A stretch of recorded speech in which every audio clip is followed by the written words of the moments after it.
পানির মধ্যে বস্তুকণাটির আন্দোলনটাকে যদি একটু লক্ষ্য করে দেখো, ব্যাপারটা ছিল কিছুটা এরকম। পানির ঢেউয়ের সাথে সাথে এই যে একটা বস্তু ছিল, এই বস্তুটা পানি যখন ঢেউ ছিল না তখন স্বাভাবিক অবস্থায় বস্তুটা মনে করো ছিল হলো এখানে লিখি আমরা এ অবস্থানে, এটাকে আমরা বলছি এ অবস্থান।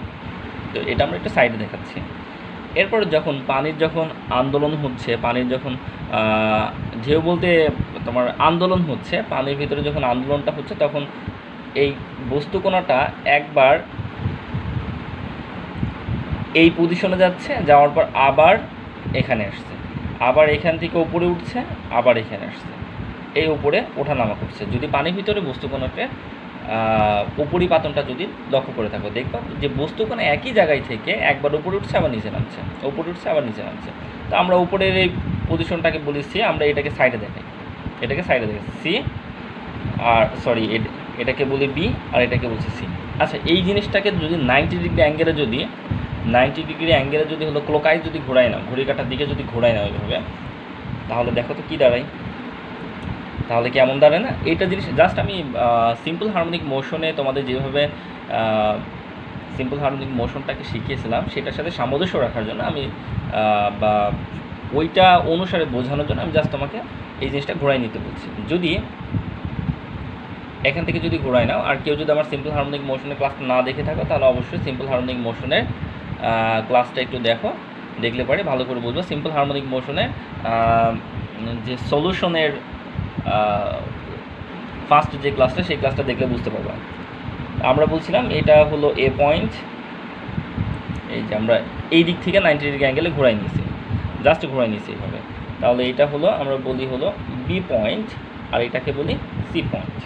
ওকে, তাহলে দেখো আমরা বললাম যে হলো পানির আন্দোলনের সাথে একবার বিতে যাচ্ছে, স্বাভাবিক অবস্থায় ছিল, বিতে যাচ্ছে, বিতে যাওয়ার পর আবার সিতে আসছে, এভাবে সে পর্যায়ক্রমে যাতায়াত করছে।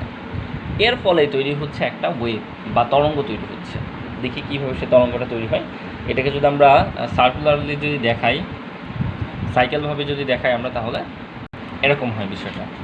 তো আমরা বলেছিলাম যে স্পন্দন পয়েন্ট স্বাভাবিক অবস্থায় যখন পানির ভিতরে কোনো আন্দোলন ছিল না, ব্লকটা ছিল এখানে বা বস্তুটা ছিল এখানে, স্পন্দন পয়েন্ট ছিল এখানে। যখন পানির আন্দোলনের কারণে যখন সে এ হতে বির দিকে যাচ্ছে, তখন এই বস্তুটি সরণও এ হতে বি এর দিকে যাচ্ছে এবং তার স্পন্দন পয়েন্টও সরণের সাথে সাথে অগ্রসর হচ্ছে। ধরি পানির আন্দোলনের সাথে যখন এর অবস্থান যখন এখানে, তখন ব্লকের অবস্থা এই হচ্ছে স্পন্দন পয়েন্টের অবস্থান এখানে, সরি যখন এই বস্তুর অবস্থান এখানে, স্পন্দন পয়েন্টের অবস্থান এখানে, আবার এই বরাবর সার্কেল বরাবর বস্তুর অবস্থান এখানে। তারপরে এই যখন এখান থেকে বিতে গেছে, যখন বিতে গেছে স্পন্দন পয়েন্টও গেছে বিতে। এই জিনিসটা খুব ভালো করে বুঝছো সিম্পল হারমোনিক মোশনের সময়, নতুন করে বোঝানোর কোনো কিছু নয়। তো এর গতির সাথে সাথে স্পন্দন কীভাবে তৈরি হচ্ছে, সিম্পল হারমোনিক মোশনটা কীভাবে তৈরি হচ্ছে আমরা ইতিপূর্বে ক্লাসে দেখেছিলাম, বাট এই জায়গায় আমি আরেকবার একটু সংক্ষেপে বলছি যেন ওয়েভটাকে ভালো করে বুঝতে পারো।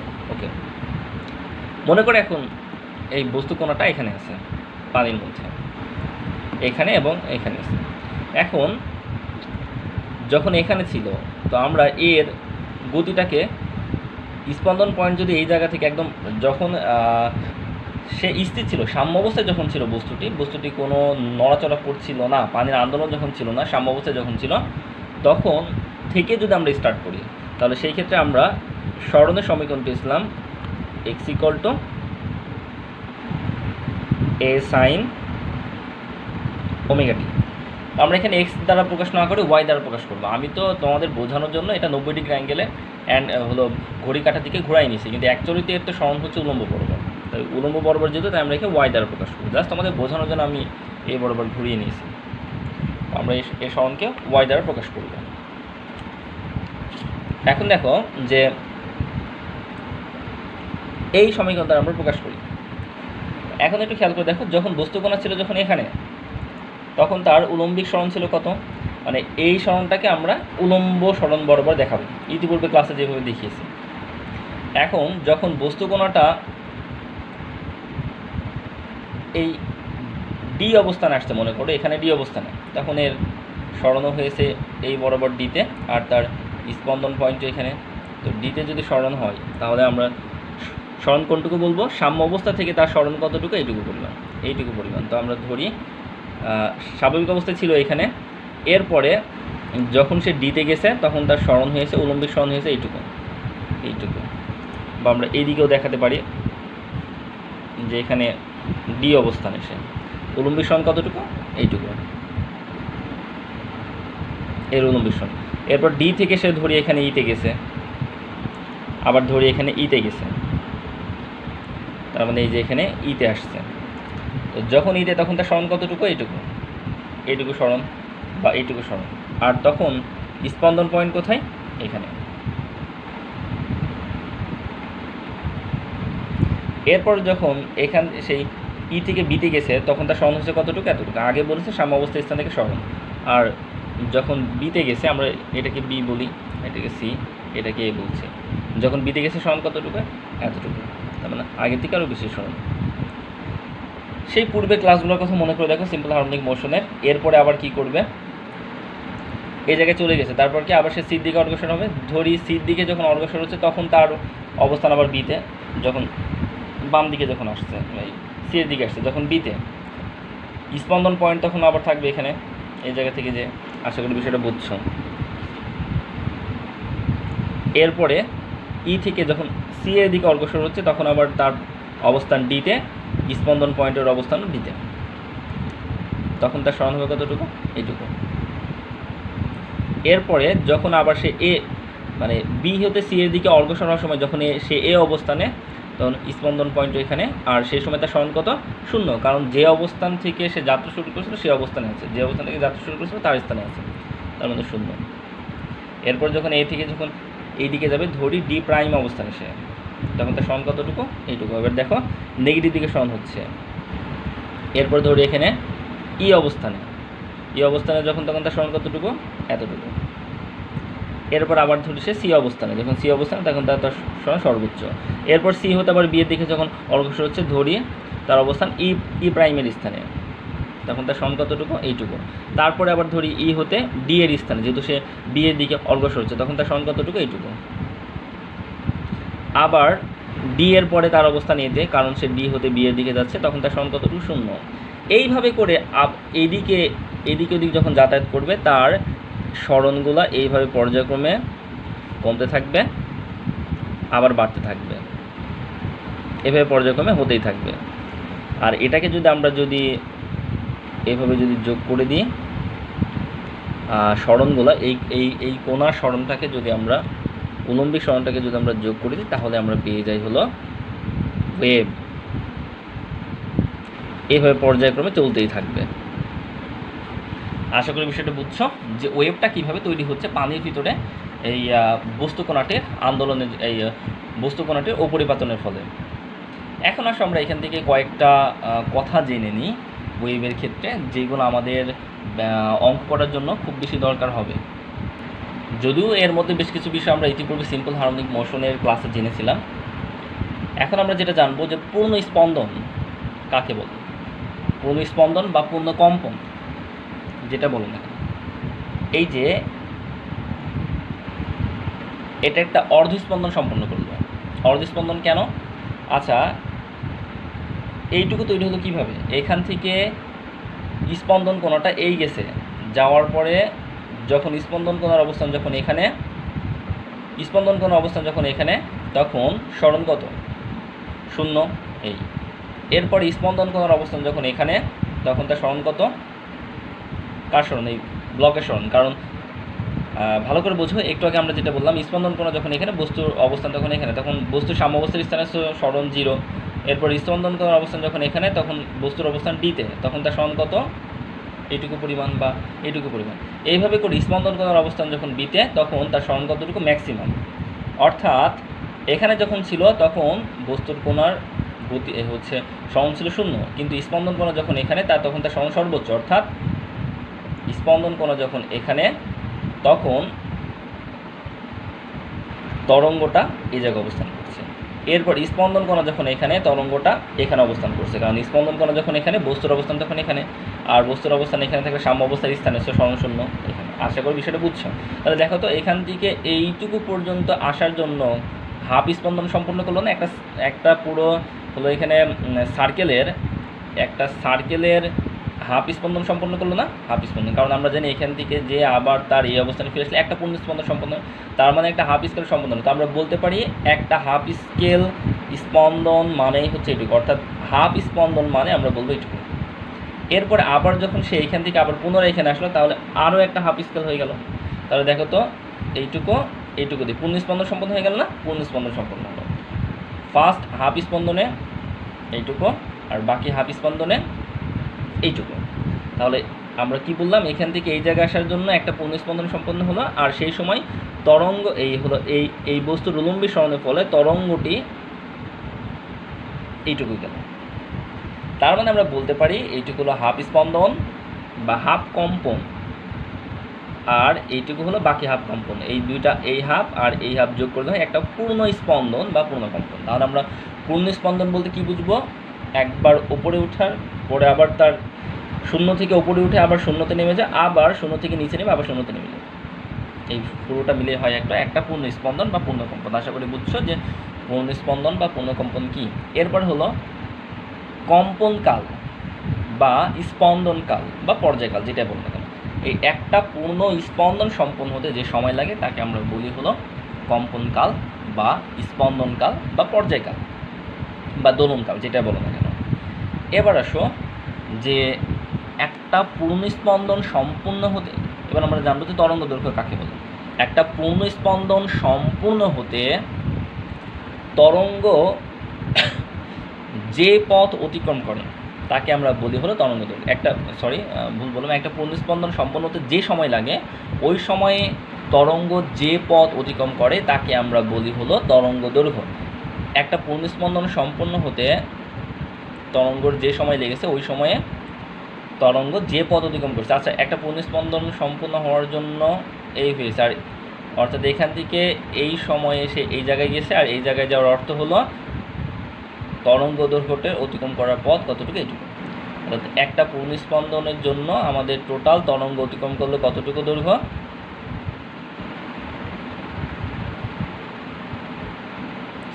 এটাকে ল্যামডা দ্বারা প্রকাশ করে, ল্যামডা দৈর্ঘ্য। অর্থাৎ বস্তুর উলম্বিক সরণ যখন এখানে, তখন তার অনুভূমিক সরণ কতটুকু, এইটুকু। বস্তুর উলম্বিক সরণ যখন এখানে, তার অনুভূমিক সরণ কতটুকু, এইটুকু। বিষয়টা বুঝছো? অর্থাৎ স্পন্দনটা যখন একটা পূর্ণ স্পন্দন সম্পন্ন হলো, একটা পূর্ণ স্পন্দনের জন্য এই এক্স অক্ষ বরাবর যে সরণটুকু সেটাকে আমরা বলছি হলো তরঙ্গ দৈর্ঘ্য। আশা করি বুঝছো যে তরঙ্গ দৈর্ঘ্য কী। এখান থেকে এইটুকু একটা পূর্ণ স্পন্দনের জন্য যে পথ অতিক্রম করেছে সেটাই হলো তরঙ্গ দৈর্ঘ্য। কেউ কিন্তু ভুল করে আবার এই যে তুমি এখান থেকে এই পূর্ণ স্পন্দন বললো, আবার এখান থেকে আরেকটা পূর্ণ স্পন্দন হলো, এই জায়গা থেকে শুরু করে ধরো আমরা এই অবস্থানকে বললাম হলো সি, এই বি সি পুরোটা কিন্তু তরঙ্গ দৈর্ঘ্য নয়, জাস্ট একটা পূর্ণ স্পন্দনের জন্য যেই দৈর্ঘ্যটা এক্স অক্ষ বরাবর যেই পথ অতিক্রম করেছে তরঙ্গটা, সেইটুকু হলো তরঙ্গ দৈর্ঘ্য, জাস্ট তরঙ্গ দৈর্ঘ্য এইটুকু। এটাকে আমরা ল্যামডা দ্বারা প্রকাশ করে থাকি। আশা করি বিষয়টা খুব ভালোভাবে বুঝছো যে তরঙ্গ দৈর্ঘ্যটা কী। এরপর আমরা জানব তরঙ্গ বেগ। তরঙ্গ বেগটা কী? তরঙ্গ বেগ হলো তরঙ্গ নির্দিষ্ট দিকে একক সময়ে যে দ্রুত অতিক্রম করে তাকে তরঙ্গ বেগ বলা হয়। অর্থাৎ তরঙ্গ নির্দিষ্ট দিকে যে দ্রুত অতিক্রম করে, অর্থাৎ বলতে পারো যে টি সময়ে যদি তরঙ্গ দৈর্ঘ্য হয় এইটুকু ল্যামডা, টি সময়ে যদি তরঙ্গ দৈর্ঘ্য যদি ল্যামডা হয়, মনে করে আমরা বললাম যে এইটুকু তরঙ্গ দৈর্ঘ্যের জন্য টি সময় লাগছে, তাহলে আমরা কি লিখতে পারি যে টি সময়ে, আমি একটা কথা লিখলাম না, বুঝে নিন, টি সময়ে তরঙ্গ দৈর্ঘ্য কত, ল্যামডা, মানে তরঙ্গ কতটা পথ অতিক্রম করেছে, ল্যামডা পরিমাণ। আমরা ধরছি এখান থেকে এইটুকু পরিমাণ যাওয়ার জন্য, এটাকে তো বলা হয় তরঙ্গ দৈর্ঘ্য। তো এটাকে আমরা কি বলছি, ল্যামডা। তো টি সময়ে তরঙ্গ দৈর্ঘ্য হলো ল্যামডা, অর্থাৎ তরঙ্গ অতিক্রম করেছে ল্যামডা পরিমাণ পথ। অতএব একক সময়ে তরঙ্গ অতিক্রম করেছে কতটুকু, ল্যামডা বাই টি পরিমাণ পথ। আর একক সময়ে একটা তরঙ্গ যে পরিমাণ দৈর্ঘ্য অতিক্রম করে সেটাকেই বলা হলো তরঙ্গ বেগ। তাই আমরা বলছি V equal to lambda by T, এটাই হলো আমাদের তরঙ্গ বেগ। এখন আমরা আরেকটা জিনিস জানবো, সেটা হলো ফ্রিকোয়েন্সি বা কম্পাঙ্কটা কী। তো কম্পাঙ্কটা হলো এই যে এই তরঙ্গের উপর অবস্থিত কণাগুলো একক সময়ে যতগুলা পূর্ণস্পন্দন সম্পন্ন করে তাকে বলা হয় হলো কম্পাঙ্ক বা ফ্রিকোয়েন্সি। একটা পূর্ণস্পন্দন সম্পন্ন, মনে করো টি সময়ে এসে এই একটা পূর্ণস্পন্দন, আমি ব্যাপারটা আরেকটু ভেঙে বলি, যে এখান থেকে মনে করো একটা পূর্ণস্পন্দন সম্পন্ন হয়েছে, এরপরে এখান থেকে আরেকটা পূর্ণস্পন্দন সম্পন্ন হয়েছে, এইভাবে চলেই যাচ্ছে। এইভাবে করতে করতে মনে করো টি সময়ে একটা তরঙ্গ কোণা হলো তরঙ্গের উপর অবস্থিত একটা কোণা টি সময়ে এন সংখ্যক পূর্ণস্পন্দন সম্পন্ন করেছে। তাহলে একক সময়ে এসে পূর্ণস্পন্দন সম্পন্ন করবে কতটুকু? এন ভাগ টি। আর সংজ্ঞা অনুসারে একক সময়ে যতগুলো পূর্ণস্পন্দন সম্পন্ন করবে তাকে বলে ফ্রিকোয়েন্সি। অর্থাৎ ফ্রিকোয়েন্সি সমান এন ভাগ টি, যেটা ইতিপূর্বে আমাদের আলোচিত হয়েছে। আবার আমরা জানি, এখানে আমরা এইটিকে ছোটো হাতের টি দ্বারা প্রকাশ করব, কারণ বড় হাতের টি দ্বারা পর্যায়কাল বা কম্পনকাল প্রকাশ করা হয়। এখন আসো, কম্পনকাল কাকে বলে? কম্পনকাল বা পর্যায়কাল বা দোলনকাল একই কথা। যে একটা পূর্ণস্পন্দন সম্পন্ন হতে যে সময় লাগে তাকে আমরা বলি হলো কম্পনকাল। একটা পূর্ণস্পন্দন সম্পন্ন হতে যে সময় লাগে তাকে আমরা বলছি কম্পনকাল। এখন আমরা একটু দেখব কম্পনকাল বা পর্যায়কাল বা দোলনকালের সাথে ফ্রিকোয়েন্সির সম্পর্ক কী। ফ্রিকোয়েন্সি সমান আমরা কি জানি? এন ভাগ টি। এই টিটা কি? এন সংখ্যক পূর্ণস্পন্দন সম্পন্ন হওয়ার জন্য। আচ্ছা, যদি পূর্ণস্পন্দন যদি একটা যদি পূর্ণস্পন্দন হয় তাহলে সেই ক্ষেত্রে ফ্রিকোয়েন্সি আমরা কত পাবো? এন এর সংখ্যা তখন কত হবে? এন এর সংখ্যা হবে হলো 1। আর স্পন্দন যদি একটা যদি হয় আর তার জন্য যে সময় লাগে তাকে আমরা কি বলি? পর্যায়কাল। তাহলে তখন তার ফ্রিকোয়েন্সি কী হবে? 1 ভাগ টি। আমরা কি বলছি? যে স্পন্দন যদি জাস্ট আমরা একটা স্পন্দনের জন্য ফ্রিকোয়েন্সি বের করছি, তাহলে এন ভাগ টি এর ফর্মুলাতে আমরা লিখছি যে একটা স্পন্দন, তাহলে এন এর জায়গায় আমরা কি লিখবো? 1। আর একটা স্পন্দনের জন্য যে সময় লাগে তাকে আমরা বলি কি? পর্যায়কাল। তো আমরা ছোটো হাতে টি না দিয়ে বড় হাতে টি দেবো, যেহেতু আমরা পর্যায়কালকে বড় হাতে টি দ্বারা প্রকাশ করছি। তাহলে এফ ইকুয়াল টু 1 ভাগ টি। আচ্ছা, এফ ইকুয়াল টু যদি 1 ভাগ টি হয় তাহলে আমরা এখানে লিখতে পারি না ল্যামডার সাথে কিছু নেই, মানে কি একটা 1 আছে, তাহলে কি আমরা বলতে পারি ল্যামডা ইন্টু 1 ভাগ টি। তাহলে কি পরের লাইনে আমরা লিখতে পারি না ল্যামডা ইন্টু এফ, কারণ 1 ভাগ টি মানে এফ। এই যে একটু আগে আমরা দেখলাম, তাহলে আমরা এখান থেকে বলতে পারি অতএব V equal to F lambda, যেটা আমরা ইতিপূর্বে ক্লাসে সেই 9-10 শিখেছি। এটা ছোটোবেলা পড়াশোনা, আশা করি বুঝছো যে V equal to F lambda কীভাবে হলো। তো আমরা এখান থেকে আরেকটা কথা বলতে পারি, যেটা আমরা সিম্পল হার্মোনিক মোশনের ক্লাসে জেনেছিলাম। এই বস্তু কোণাটা যখন বি অবস্থানে বা এ থেকে যখন বি অবস্থানে, তখন তার কি সরণ সর্বোচ্চ।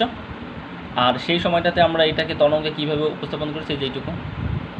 আর আমরা জানি যে কোনো স্পন্দনশীল কোণার যখন সরণটা সর্বোচ্চ হয়, ওই সর্বোচ্চ সরণকে আমরা বলি হলো অ্যাম্প্লিটিউড বা বিস্তার। তাহলে আমরা এটাকে বলতে পারি কি? বিস্তার। আশা করি বিষয়টা বুঝছি। আর দশা কি, এটি আমরা ইতিপূর্বে সিম্পল হার্মোনিক মোশনের ক্লাসে আলোচনা করেছি, সো আমি নতুন করে আলোচনা করতে যাচ্ছি না। এখন আমরা একটু তরঙ্গের সমীকরণ দেখব বেশ কিছু। তো ফার্স্টে আমরা দেখব অগ্রগামী তরঙ্গ। অগ্রগামী তরঙ্গে একটা সমীকরণ দেখব। তো আমরা একটু জেনে নিই যে অগ্রগামী তরঙ্গ কাকে বলে। যখন কোনো মাধ্যমের ভিতর পর্যায়বৃত্ত আন্দোলন এক স্তর থেকে অন্য স্তরে তরঙ্গ আকারে সঞ্চালিত হতে সামনের দিকে একটি নির্দিষ্ট বেগে অগ্রসর হয়, তখন তাকে আমরা বলি অগ্রগামী তরঙ্গ। দ্যাট মিনস ব্যাপারটা হচ্ছে এরকম যে কোনো একটা মাধ্যমের ভিতরে পর্যায়বৃত্ত আন্দোলন এক স্তর থেকে অন্য স্তরে তরঙ্গ আকারে সঞ্চালিত হতে হতে সামনের দিকে অগ্রসর হচ্ছে একটা নির্দিষ্ট বেগে, তাহলে তাকে আমরা বলবো হলো অগ্রগামী তরঙ্গ। আমরা একটা অগ্রগামী তরঙ্গের একটা সমীকরণ দেখবো। এখন অগ্রগামী তরঙ্গ মানে এই যে এই মাধ্যমের ভিতরে যে এই কোণাটা আছে, এটা সামনের দিকে একটা নির্দিষ্ট বেগে অগ্রসর হতে থাকবে।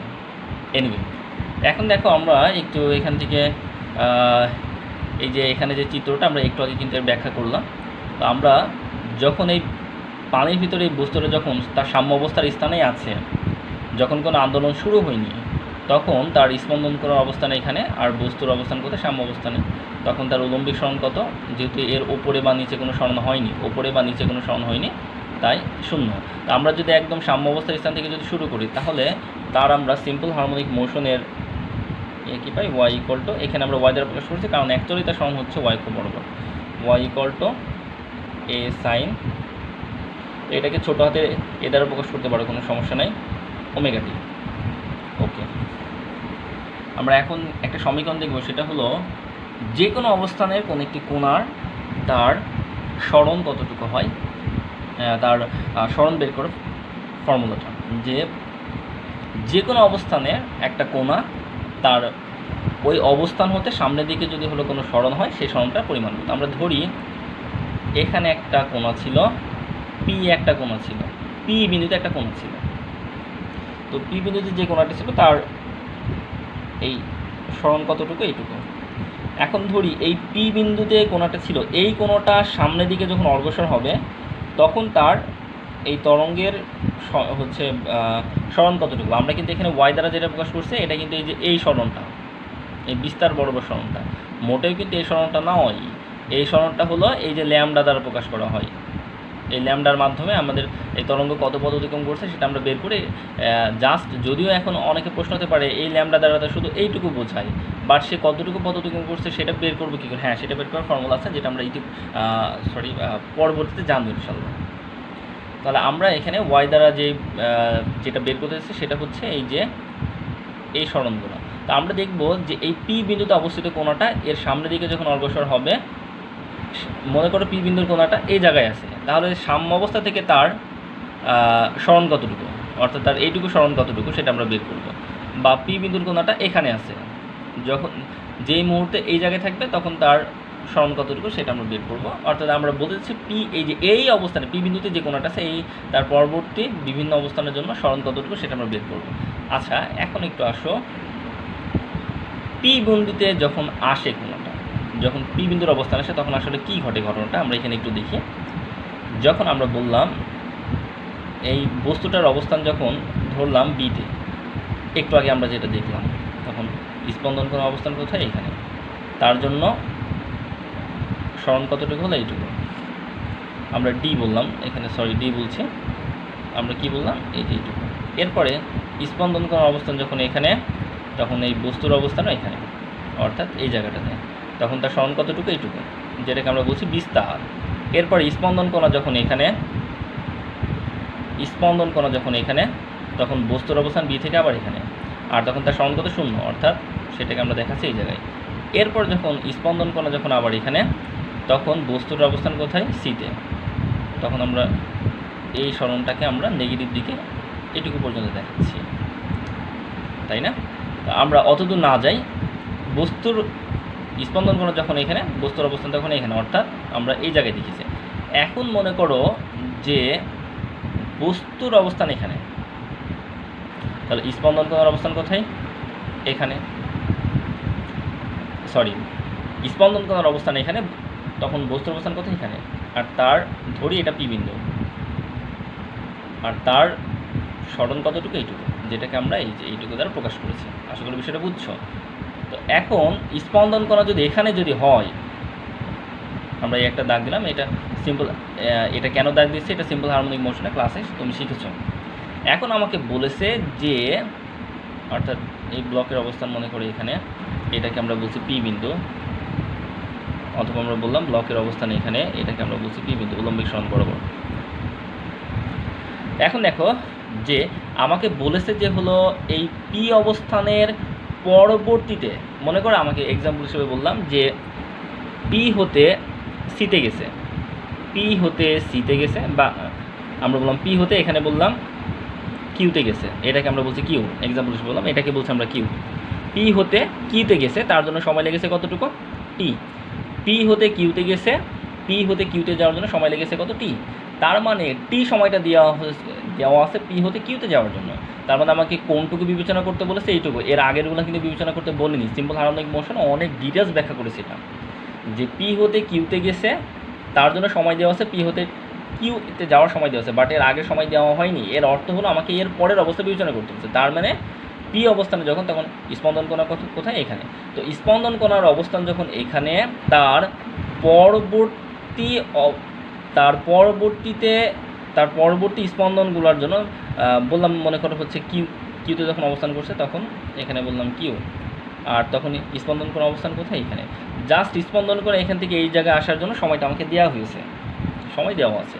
তো একটা নির্দিষ্ট একটা পয়েন্টের পরবর্তীতে যদি বের করতে বলে, তার জন্য কিন্তু আমরা সমীকরণটা কিন্তু দেখেছিলাম এরকমভাবে, y = a sin omega t minus del. যেই ডেলকে আমরা বলছিলাম আদি দশা মানে যেই পয়েন্টের পরবর্তীতে আমাকে যেই পয়েন্টের পরবর্তীতে আমাকে সরণ বের করতে বলবে, ওই পয়েন্টের পূর্বের সাম্যাবস্থা থেকে ওই পয়েন্টে আসার জন্য যেই স্পন্দন কোণাটির যেই দশা তৈরি হয়েছে সেটা হলো আদি দশা। অর্থাৎ আমাকে বলা হচ্ছে পি পয়েন্টের জন্য স্পন্দন কোণ এখানে, আমাকে এর পরবর্তীতে এই কি অবস্থানে যাওয়ার জন্য স্পন্দন কোণটা টি সময় এখানে আসছে। তার মানে আমাকে এইটুকু বিবেচনা করতে বলেছে। তাহলে এইটুকু যদি বিবেচনা করতে বলে, তাহলে সাম্য অবস্থা থেকে স্পন্দন কোণটা যখন এখানে আসলো, তার জন্য একটা কোণ সৃষ্টি হয়েছিল, সেই কোণটার নামই হলো আদি দশা, আর সেটা হলো এখানকার ডেল। আশা করি বিষয়টা বুঝছো যে কীভাবে। এখন আসলে এই ডেলটা আমরা এই কোণটা আসলে কিন্তু জানি না, এই কোণটা এইভাবে এখান থেকে বের করা সম্ভব না। তাহলে কোণটা আমরা আরেক রকমভাবে বের করতে পারি, সেটা কি? আচ্ছা, যখন একটা পূর্ণ স্পন্দন সম্পূর্ণ হলো, তার জন্য কি হলো? ল্যামডা দৈর্ঘ্য, মানে এটা হলো তরঙ্গ দৈর্ঘ্য। তো এই ল্যামডা তরঙ্গ দৈর্ঘ্যের জন্য কেন্দ্রে কতটা কোণ উৎপন্ন হলো আমরা একটু দেখি। স্পন্দন কোণা যখন এইভাবে করে যখন এখানে যাওয়ার অর্থ কি? এ হতে বিতে আসা, বি এর পরে আবার এতে আসা, তাই তো? যখন স্পন্দন কোণা যখন এখান থেকে এই জায়গায় গেছে, বস্তুটা বিতে আসছে, আর তখন সরণ হয়েছে কতটুকু? এইটুকু। আবার স্পন্দন কোণা যখন এখানে গেছে, তখন বস্তুটা কোথায় আসছে? এতে আসছে, আর তখন সরণ হয়েছে কত? 0। সেই অবস্থানটাকে আমরা বলছি কোথায়? এখানে।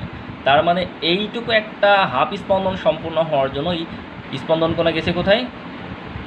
এখানে। তার মানে এই হাফ স্পন্দনের জন্য কেন্দ্রে উৎপন্ন কোণ হয়েছে কত? জাস্ট পাই, অর্থাৎ 180 ডিগ্রি। আবার স্পন্দন কোণা যখন এখান থেকে এই জায়গায়, তখন আমরা এখানে স্পন্দন কোণা কি দেখছি? এই জায়গায়। তাহলে এই যাওয়ার পরে তাহলে কি আমরা বলতে পারি না স্পন্দন কোণা এখান থেকে একটা পূর্ণ সাইকেল পূর্ণ হওয়া মানেই স্পন্দন কোণা এখান থেকে যে আবার এই জায়গায় আসা, আর স্পন্দন কোণা এখান থেকে যে যদি এই জায়গায় যদি আসে, তাহলে কেন্দ্র উৎপন্ন কোণ হলো কত? 360 ডিগ্রি বা 2π। তাহলে কি আমরা বলতে পারি না এই ল্যামডা এর জন্য দশা হলো 2π বা 360 ডিগ্রি? দশা মানে আমরা জানি কেন্দ্র উৎপন্ন কোণটা। স্পন্দন কোণা যে জায়গায় থাকবে সাম্য অবস্থা থেকে, তার কোণটাই হলো দশা। আশা করি বিষয়টা বুঝছো। তাহলে আমরা কি বলতে পারি? ল্যামডা এর জন্য দশা কত? দশা পার্থক্যটা হলো বা দশা হলো পাই, 2π। তাহলে আমরা এখানে কি বলতে পারি? ল্যামডা তরঙ্গ দৈর্ঘ্যের জন্য দশা পার্থক্য বা দশাটা হলো 2π। এখন এই পি বিন্দু আমরা ধরি তরঙ্গ সাম্যাবস্থা যেখানে ছিল সেখান থেকে এই পি বিন্দুতে তরঙ্গ কোণাটা পি বিন্দুতে স্পন্দন কোণাটা পি বিন্দুতে আসার জন্য এখান থেকে এইটুকু তাকে এক্স পরিমাণ অনুভূমিক পথ আসতে হয়। এখান থেকে এটুকু দৈর্ঘ্য মনে করে এক্স, এখান থেকে এটুকু দৈর্ঘ্য মনে করে এক্স। তাহলে আমরা বললাম ল্যামডা এর জন্য দশা পার্থক্য বা দশা হচ্ছে 2π। তাহলে একক দৈর্ঘ্যের জন্য ল্যামডা দৈর্ঘ্যের জন্য দশা পার্থক্য 2π, ল্যামডা দৈর্ঘ্যের জন্য দশা পার্থক্য 2π। তাহলে একক দৈর্ঘ্যের জন্য কত? 2π/ল্যামডা। তাহলে এটা কি? এটা হলো আমরা এটা কি দেখলাম? ল্যামডা এর জন্য 2π, এইটুকু অনুভূমিক পথের জন্য। এখন আমরা যদি বলি একক অনুভূমিক পথ বা একক তরঙ্গ দৈর্ঘ্যের জন্য 2π/ল্যামডা হলো তার দশা পার্থক্য। এখন আমরা যদি বলি এক্স এর জন্য কত? এক্স এর জন্য অর্থাৎ এই পি বিন্দুর জন্য দশা পার্থক্য কত বা দশাটা কত? আমরা কি বলবো তখন? এখানে ঐকিক নিয়মে জাস্ট এক্স লিখব। এক্স এর জন্য দশা পার্থক্যটা হলো 2π/ল্যামডা ইন্টু এক্স। তাহলে কি আমরা পেয়ে গেলাম না এই পি বিন্দুতে দশাটা? আমরা বললাম যখন ল্যামডা দৈর্ঘ্য অর্থাৎ স্পন্দন কোণা যখন এখানে, তখন তার দশাটা হলো 2π। এখন তরঙ্গ কোণাটা যখন স্পন্দন কোণা যখন এখানে, তখন আমরা ধরি সাম্য অবস্থা থেকে তার অনুভূমিক পথ হলো এক্স। ল্যামডা পথের জন্য দশা হলো 2π, তাহলে এক্স পথের জন্য দশা কত? 2π/x। আর আমরা পি বিন্দুর দশাটাই বলছি এখানে ল্যামডা, কারণ পি বিন্দুর দশা মানে কি? এই যে এই কোণটা, আর আমরা তো এই কোণটাই তো বলছি এখানে ল্যামডা। তাহলে কি আমরা লিখতে পারি না যে ল্যামডা সমান 2π/x, 2π/ল্যামডা ইন্টু এক্স? সরি ল্যামডা না, মানে ডেল সমানকে আমরা বলতে পারি না যে 2π/λ×x, কারণ আমরা এখানে ডেল দ্বারা প্রকাশ করছি কি এই পি পয়েন্টের জন্য স্পন্দন কণা যখন এখানে তার সাম্য অবস্থা থেকে তার যে দশা সেটাই হলো ল্যামডা, আর সাম্য অবস্থা থেকে যে দশাটা পি বিন্দুর জন্য সেটা তো আমরা তো এখান থেকেই ঐকিক নামে বেরি করে ফেললাম। ল্যামডা দূরত্বের জন্য এই অনুভূমিক ল্যামডা দূরত্বের জন্য দশা হলো 2π, তাহলে অনুভূমিক এক্স দূরত্বের জন্য দশা কত, এই যে আমরা এখানে বের করে ফেললাম 2π/λ×x। তাহলে আমরা অবশ্যই বলতে পারি এখানে এই ডেল এর পরিবর্তে আমরা লিখতে পারি যে এ sine omega T minus 2π/λ×x। এখন আসলে আমরা এখান থেকে একটু ক্যালকুলেশন করে ফেলি। তো আমরা এটাকে ছোটো হাতের এ দ্বারা প্রকাশ করতে পারি, কোনো সমস্যা নেই, অথবা বড় হাতের এ দ্বারা প্রকাশ করলেও হয়, তবে ছোটো হাতের এ দ্বারা প্রকাশ করাটা বেটার, কারণ আদর্শ যেই সমীকরণ সেখানে ছোটো হাতের এ দ্বারা প্রকাশ করেছে। আচ্ছা, ওমেগা মানে কি? ওমেগা মানে হলো আমরা জানি ওমেগা সমান 2πn/t। আবার n/t মানে কি? n/t মানে আমরা জানি ফ্রিকোয়েন্সি, বা আমরা যদি একটা পূর্ণস্পন্দন, যেহেতু আমরা এখানে দেখো একটা পূর্ণস্পন্দনের জন্য বের করছি, তাহলে আমরা বললাম n এর সংখ্যা কত 1, আর একটা পূর্ণস্পন্দনের সময়কে আমরা বড় হাতের টি বা পর্যায়কাল দ্বারা প্রকাশ করি, আর এখানে কিছু নেই মানে 1/t মানে f, তাহলে কি আমরা বলতে পারি ওমেগা সমান 2πf? অবশ্যই বলতে পারি। তাহলে আমরা এখানে লিখতে পারি যে 2πf × t, এই ল্যামডার বদলে দিলাম 2πf, আর টি থেকে গেল, আর এখানে কি থাকলো 2π/λ×x। এখান থেকে আমরা আরও একটা কথা লিখতে পারি, সেটা হলো এফ সমান কত। আচ্ছা, একটু আগে দেখো আমরা প্রমাণ করলাম, একটু আগে আমরা দেখলাম v = f lambda, v = f lambda. তাহলে এখন আমাকে বলো যে v যদি f ল্যামডা হয়, তাহলে f সমান কত হবে? ল্যামডাটা এসে জাস্ট v এর সাথে ভাগ হয়ে যাবে, অতএব f = v/λ। বলতে পারি না? অবশ্যই আমরা এখানে বলতে পারি যে f = v/λ। তাহলে আমরা এখানে লিখতে পারি f এর বদলে v/λ, 2π ছিল, f এর বদলে v/λ, আর সাথে টিটা থেকেই গেল, মাইনাস 2π/λ×x, বা a সাইন, এখানে দেখো 2π/λ কমন চলে আসছে, তো আমরা কমন নিয়ে নিই, 2π/λ কি থাকলো এখানে vt - x। এই 2π/λ-কে একটা কথা দ্বারা প্রকাশ করা হয়, 2π/λ-কে বলা হয় হলো তরঙ্গ সংখ্যা। তরঙ্গ সংখ্যা = 2π/λ, এটাকে কে দ্বারা প্রকাশ করা হয়? তরঙ্গ সংখ্যাকে কে দ্বারা প্রকাশ করা হয়? আমি একটু মনে গিজিমিজি করে ফেললাম, বা কে সমান 2π/λ, যেখানে কে হলো তরঙ্গ সংখ্যা। তো এটাই হলো আমাদের অগ্রগামী তরঙ্গের মেন সমীকরণ, যেটা আমাদের অঙ্কের জন্য খুব বেশি দরকার হবে। এই সমীকরণটা অত্যাধিক পরিমাণ দরকার হবে। তো এখানে তাহলে আমরা এটাও দরকার হবে, আবার এই সমীকরণটাও দরকার হবে, y = a সাইন। আমি একটু লিখে দিই কোনগুলো দরকার হয়। y = a, দেখো আমি এখানে কয়েকটা সমীকরণ লিখেছি। y = a sign omega T minus 2π/λ×x, যেটা আমরা এই যে একটু আগে লিখলাম এটা। তো আমরা এখানে 2π/λ না লিখে কে লিখতে পারি, কারণ কে মানে আমরা জানি হলো 2π/λ। আবার আরেকটা, এই যে আমরা একটু আগে এখানে প্রমাণ করলাম যে y = a sine k × vt - x, কে লিখলাম এই জন্য কারণ 2π/λ মানে কে, এই যে এটা আমরা একটু আগে প্রমাণ করলাম এই অংশটা। তো এটাই হলো অগ্রগামী তরঙ্গের সমীকরণ। তবে এই তরঙ্গটা দেখো আমরা যেটা দেখলাম এটা ডান দিকে অগ্রসর হচ্ছে, কিন্তু তরঙ্গ যদি বাম দিকে অগ্রসর হয়, তরঙ্গ বাম দিকে অগ্রসর হলে তখন আমাদের সমীকরণটা দ্বারা y = a সাইন 2π/λ, জাস্ট এখানে vt + x হয়ে যাবে যদি বাম দিকে অগ্রসর হয়, আর যদি ডান দিকে অগ্রসর হয় তাহলে এখানে মাইনাস থাকে। আশা করি বিষয়টা বুঝছো। তো এই হলো আমাদের মোটামুটি অগ্রগামী তরঙ্গের সমীকরণ। তো এটা দিয়ে এই সমীকরণ দিয়ে অঙ্কগুলো আছে সেগুলো আমরা করব, তবে তোমরা নিজেরা চেষ্টা করলে ইনশাল্লাহ পারবা। তবে অঙ্কে যাওয়ার আগে আমরা এখান থেকে আরেকটা কথা জেনে নিই, নিস্পন্দন বিন্দু আর সুস্পন্দন বিন্দু। যেখানে প্রারম্ভিক সরণ 0, সেই বিন্দুটাকে বলা হলো নিস্পন্দন বিন্দু। যেমন এটা হলো নিস্পন্দন বিন্দু, কারণ এর কোনো প্রারম্ভিক সরণ নেই। এটা হলো নিস্পন্দন বিন্দু, কারণ এর কোনো প্রারম্ভিক সরণ নেই। এটাও নিস্পন্দন বিন্দু, এটাও নিস্পন্দন, এটাও নিস্পন্দন, এটাও নিস্পন্দন, এটাও নিস্পন্দন। সুস্পন্দন বিন্দু কাকে বলে? যেখানে সরণ সর্বাধিক, অর্থাৎ বিস্তার যেখানে অবস্থান করে, এটা হলো সুস্পন্দন বিন্দু, কারণ এখানে সরণ সর্বাধিক। কার সরণ? এই বস্তুকণার সরণ, এই যে বস্তুকণা যে যাচ্ছে সাম্যাবস্থা থেকে সর্বাধিক। এটাকে বলা হয় সুস্পন্দন বিন্দু। এটাও সুস্পন্দন বিন্দু, এরও স্মরণ সর্বাধিক, তবে এটা নিচের দিকে স্মরণ। তাহলে এটাকে আমরা বলবো সুস্পন্দন বিন্দু, এটাকে বলবো সুস্পন্দন বিন্দু, এটাও সুস্পন্দন বিন্দু, এটাও সুস্পন্দন বিন্দু, এটাও সুস্পন্দন বিন্দু, এটাও সুস্পন্দন। মানে যেখানে যেখানে বিস্তার হয়, যেখানে যেখানে আমাদের বিস্তার ঘটে, অর্থাৎ সর্বোচ্চ স্মরণ ঘটে, সেখানে আমরা বলবো সুস্পন্দন। এটা সুস্পন্দন, এটা সুস্পন্দন, এটা সুস্পন্দন, এটা সুস্পন্দন, আর এটা নিস্পন্দন, এটা নিস্পন্দন। আচ্ছা, এখন আসলে আমরা একটু দেখি দুইটা নিস্পন্দন বিন্দুর জন্য এই পথটা কতটুকু, আমরা একটু দেখি। আচ্ছা, একটা ব্যাপার একটু খেয়াল করে দেখো। আচ্ছা, এই জিনিসটা দেখানো আগে আমরা একটু আলাদাভাবে চিত্র আঁকি। এখানে খেয়াল করে দেখো, আমরা এই একটা পূর্ণ স্পন্দন সম্পন্ন হয়েছে, তার জন্য তরঙ্গ এখান থেকে এইটুকু যে পথ অতিক্রম করেছে সেটাকে আমরা কি বলছি, ল্যামডা বা তরঙ্গ দৈর্ঘ্য। এখন দেখো এই যে সুস্পন্দন বিন্দু, এটাও সুস্পন্দন বিন্দু, এখান থেকে এইটুকুর পথ, এই পথ, এই মানে দেখো এখানে কয়টা ব্লকে ভাগ হয়েছে, এই একটা, এটাকে আমরা বলছি 1 নাম্বার, এটাকে বলছি 2 নাম্বার, এটাকে বলছি 3 নাম্বার, এটাকে বলছি 4 নাম্বার। যদি এটা ব্লকের মতো না, আমি জাস্ট আমাদের বোঝানোর জন্য বলছি। তো এই 1 নাম্বার এর অবস্থার জন্য এখান থেকে এই পথটা যতটুকু, এটাকে যদি বলি আমরা x1, এটাকে যদি বলি এখান থেকে এইটুকু যদি বলি x2, আবার এখান থেকে এইটুকু যদি বলি x3, আবার এখান থেকে এইটুকু যদি বলি x4, এইটুকু হলো x1, এইটুকু হলো x2, মানে এখান থেকে এইটুকু x1, আবার এই জায়গা থেকে এইটুকু x2, আবার এখান থেকে এইটুকু হলো x3, আবার এখান থেকে এইটুকু হলো x4।